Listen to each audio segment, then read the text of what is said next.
bagian dari iman. Itu hadis palsu. Jadi kalau Anda sedang belajar ilmu hadis, kemudian disebutkan istilah sunnah, maka yang dimaksud istilah sunnah adalah istilah yang sama dengan pengertian hadis. Apa isinya? Ditemukan dalam kitab hadis. Apa turunannya? Cuma ada dua. Dalam kitab hadis, Anda akan temukan teman-teman sekalian, dari pendalaman sunnah, dua hal yang paling utama. Dua hal ini yang disebut dengan sayap hadis. Pertama adalah yang disebut dengan matan isi hadis, isi substansi hadisnya. Yang kedua, yang disebut dengan sanad, silsilah orang-orang yang meriwayatkan hadis sampai kepada Nabi Shallallahu Alaihi Wasallam. Transmisi periwayatan. Awas, hati-hati, hati-hati. Keduanya penting. Kata para ulama, ini bagaikan dua sayap burung. Satu sayap terluka, maka burung tidak bisa terbang. Satu sayap di antara dua hadis bermasalah, maka hadisnya akan turun kualitasnya. Hati-hati. Isinya bagus, tapi riwayatnya bermasalah, maka belum tentu hadisnya bisa diterima. Maka semua yang bersandar dari Nabi, dari perkataan, perbuatan, ketetapan, cek dulu. Benar nggak informasinya? Bagaimana mengeceknya? Yang diterima oleh kita. Kita kan nggak pernah berjumpa dengan Nabi. Maka telusuri informasi ini sampai tersambung kepada Nabi. Cara menelusurinya disebut dengan isnad. Urutan-urutannya disebut dengan sanad. Imam Muslim langsung membuat bab khusus dalam jilid yang pertama dari 9 jilid Sahih Muslim, halaman 119. Sebelah kiri paling atas, beliau berikan keterangan babul isnadi minaddin. Babul isnad. Bab pembahasan tentang pentingnya sanad, ini bagian yang sangat menentukan dalam agama. Hati-hati. Informasinya diterima oleh kita, tapi orangnya nggak jelas, maka ini menunjukkan bermasalah. Jangankan orangnya tidak ada, orangnya ada tapi punya masalah, maka akan berpengaruh pada kualitas hadisnya.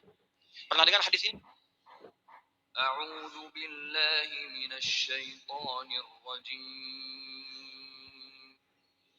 Hadis ini, awal Ramadan rahmah, awsatuhu maghfirah, wa akhiruhu itqum minan nar.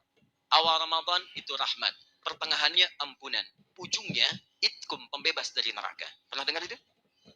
Hadisnya matruk, semi palsu. Urutan nomor 2 terburuk dalam silsilah ilmu hadis. 1 maudhu, 2 kemudian matruk. Ya, hati-hati. Ya, nanti ada yang disebut dengan 3M. 3M. 1 maudhu. Ini yang paling parah. Kedua, matruk. Ketiga, mungkar. Hati-hati. Maudhu, hadis palsu, memang sengaja bikin hadis. Informasinya bukan dari Nabi SAW, sengaja dipalsukan. Hati-hati teman-teman sekalian, banyak yang seperti ini. Ya, ikhtilafu ummati rahmah. Perbedaan pendapat di antara umatku adalah rahmat. Hati-hati, itu hadis palsu, hadis maudhu. Awas, hati-hati. An-nadhafatu minal iman, kebersihan bagian dari iman, itu hadis palsu, hadis maudhu. Dan banyak nanti yang tersebar di masyarakat. Bukan informasinya tidak bagus, kalimatnya bagus, tapi Nabi tidak pernah mengucapkannya. Cuman orang kebanyakan mengatakan ini dari Nabi. Pernah dengar hadis ini? Makan saat lapar, berhenti sebelum kenyang. Pernah dengar? Nah, itu palsu, maudhu. Bahkan palsu banget. Saking palsunya, di kitab hadis palsu pun tidak ditemukan. Silahkan cek. Saking palsunya. Dalam kitab-kitab hadis palsu tidak ditemukan. Cuman ada di satu kitab. Ya, namanya Ar-Rahmah fi Tibbi wal Hikmah. Karangan Syekh Jalaluddin As-Suyuti. Tentang kisah. Ada kisah terkait dengan kalimat itu. Diduga sebagai hadis dimunculkan. Hati-hati, banyak menyebar nanti setelah fitnah kubra. Ada orang mau dieksekusi, begitu mau dieksekusi ditanya, karena sering memalsukan hadis. Berapa telah banyak hadis Anda palsukan? Dia katakan arba'ina alfan, 40.000 hadis. Bayangkan satu orang 40.000 hadis. Karena saking mudahnya orang berbuat begitu, sampai-sampai Nabi mengatakan dari sejak dulu, dari awal-awal di masa kenabian, man kadzaba alayya muta'ammidan falyatabawwa maq'adahu minan nar. Siapa yang mencatut namaku, hati-hati, memalsukan diriku, mengatakan ini dariku, maka seakan-akan dia telah pesan kapling di neraka.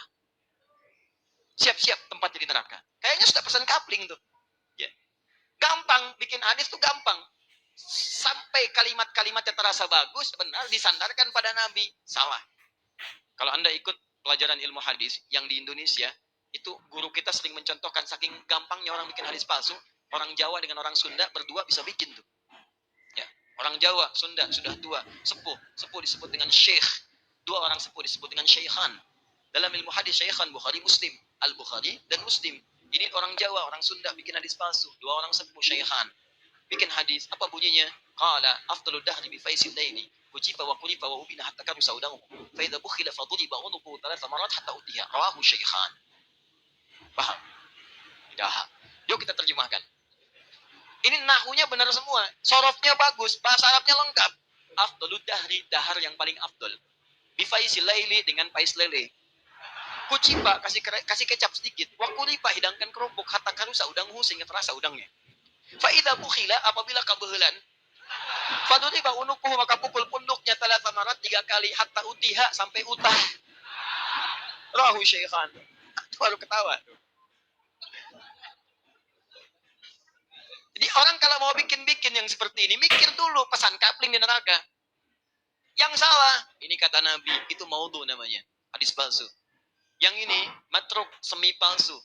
Semi palsu, karena diriwayatkan oleh seseorang yang tertuduh seringkali berdusta. Dustanya kadang-kadang tidak langsung, ngarang-ngarang cerita, macam-macam, sehingga sulit dibedakan antara hadis dengan bukan. Di antara yang disebutkan itu adalah hadis yang sangat populer. Ini hadisnya, awal Ramadan adalah rahmah, pertengahannya maghfirah, ujungnya adalah pembebas dari neraka. Itu hadis matruk. Matruk. Kenapa banyak menyebar di mimbar-mimbar saat datang Ramadan? Karena pernah diriwayatkan oleh Ibnu Khuzaimah, dalam Sahih Ibnu Khuzaimah cuma diberi catatan. Di bab beliau ketika disebutkan, nih, bab fadailu Ramadan in kana hadithuhu sahihan. In kana hadithuhu sahihan. Ada catatan. Ini bab menerangkan tentang keutamaan Ramadan. Hadis yang pertama ini jika memang diduga hadisnya sahih. Diberi catatan, ini tidak sahih karena ini meragukan syartun. Kalau memang sahih, amalkan. Tapi ini bukan sahih, ada innya. Setelah itulah kemudian masa lewat, terjadi peristiwa, ada kebanjiran. Saat banjir itu kemudian menimpa juga sebagian kitab Ibnu Khuzaimah, tersapu huruf innya, hilang di bab ini. Maka berubah kalimatnya. Bab fadailu Ramadan kana hadithu sahihan. Bab tentang keutamaan Ramadan, hadisnya sahih. Dinukil oleh orang setelahnya, ditulis kembali, innya hilang. Maka tersebarlah di masyarakat kemudian. Padahal awal hadisnya adalah matruk. Mungkar, hadis yang diriwayatkan oleh orang-orang, mohon maaf, yang berperilaku yang kurang pantas, sering menyimpang dalam ketentuan agama. Mabuk, tapi meriwayatkan hadis. Maka hadis yang mungkar, ingkari. Jangan diambil. Ingkari. Kenapa diingkari? Bukan kalimatnya yang kurang bagus, tapi diriwayatkan oleh orang yang punya perilaku buruk. Khawatir nanti ketika diamalkan, ada tuduhan pada agama. Pantas perilakunya begitu. Hadisnya diriwayatkan orang mabuk. Muncul tuduhan. Karena itu kemudian ulama bikin kualifikasi yang sangat ketat dalam persoalan ini. Sanad bermasalah, maka menurunkan status ini. Matannya bermasalah, maka kehilangan kemudian kepercayaan dari riwayat yang disampaikan.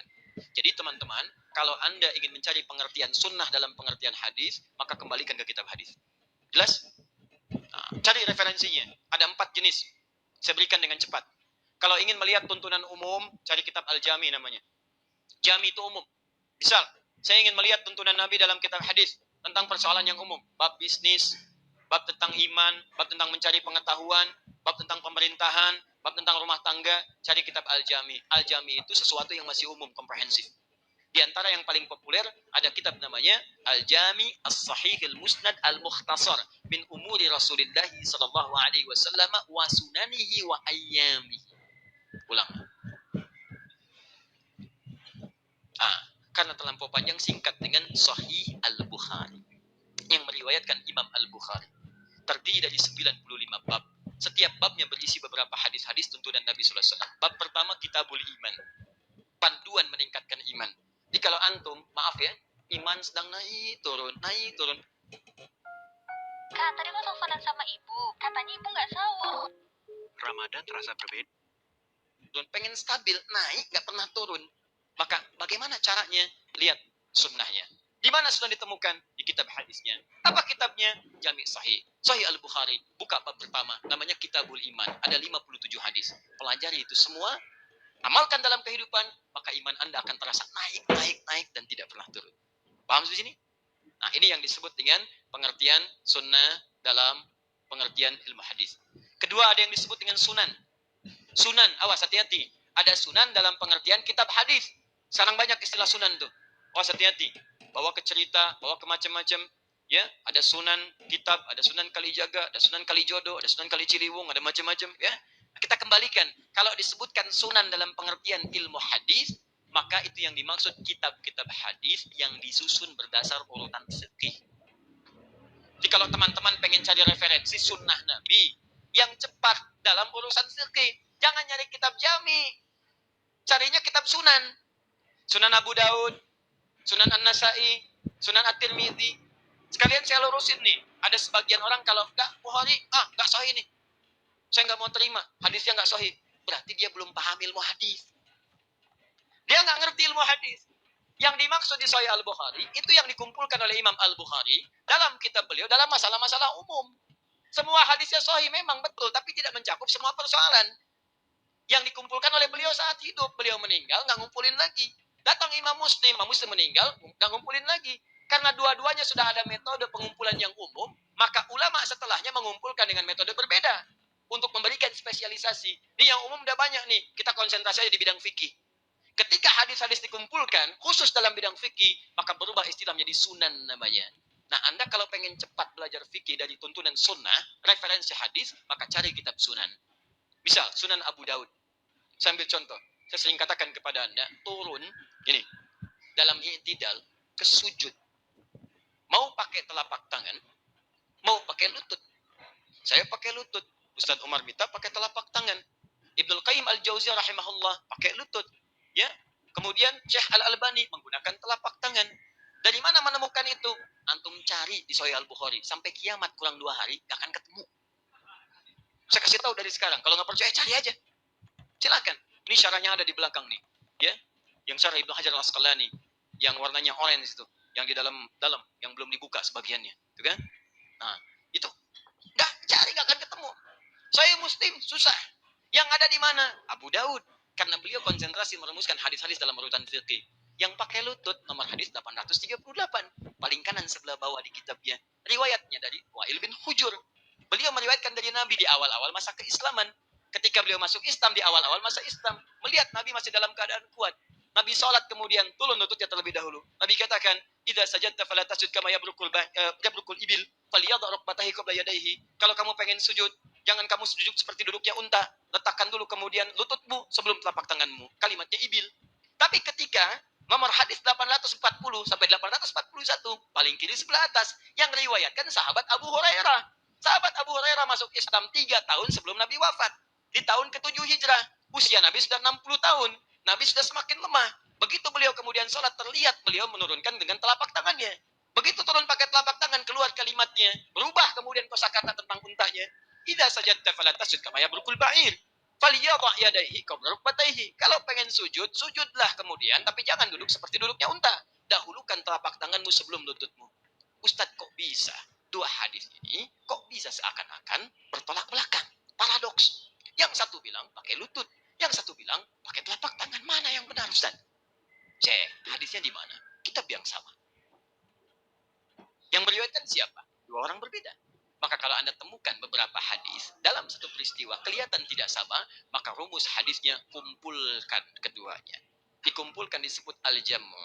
Ambil faidah darinya disebut at-taufiq. Maka dalam kaidah nanti ilmu hadis ada istilah disebut al-jamu wat taufiq. Kumpulkan, ambil petunjuknya, dilihat. Allahu Akbar. Teman-teman, ternyata indah sekali kesimpulannya. Kata para ulama hadis, Nabi mempraktekkan menggunakan lutut di awal-awal masa. Ini menunjukkan bahwa boleh Anda menggunakan lutut saat Anda akan turun dari i'tidal kepada sujud. Tapi di akhir-akhir kehidupan beliau terlihat lemah. Masalah orang pertama saat lemah itu pada lututnya. Maka beliau alternatif gunakan telapak tangannya. Maka turun menggunakan telapak tangan. Karena itu pada yang pertama disebut ibil, unta biasa. Karena unta nanti ada 4-5 istilah. Ada ibil, unta umumnya. Ada jamal, unta jantan. Hatta yajal jamalu fi samil khiyat. Ada naqah, unta betina. Naqatallahi wa suqyaha. Fakadzabuhu fa'aqaruha. Fadamdama alaihim rabbuhum. Ya, dan seterusnya ayat. Kemudian ada yang keempat, ba'ir. Ba'ir itu unta tunggangan yang punya beban. Nah, yang tadi unta turun, jangan seperti unta dahulukan telapak tangan disebutkan ba'ir. Yang dahulukan lutut disebut ibil, yang tidak punya banyak beban. Artinya apa?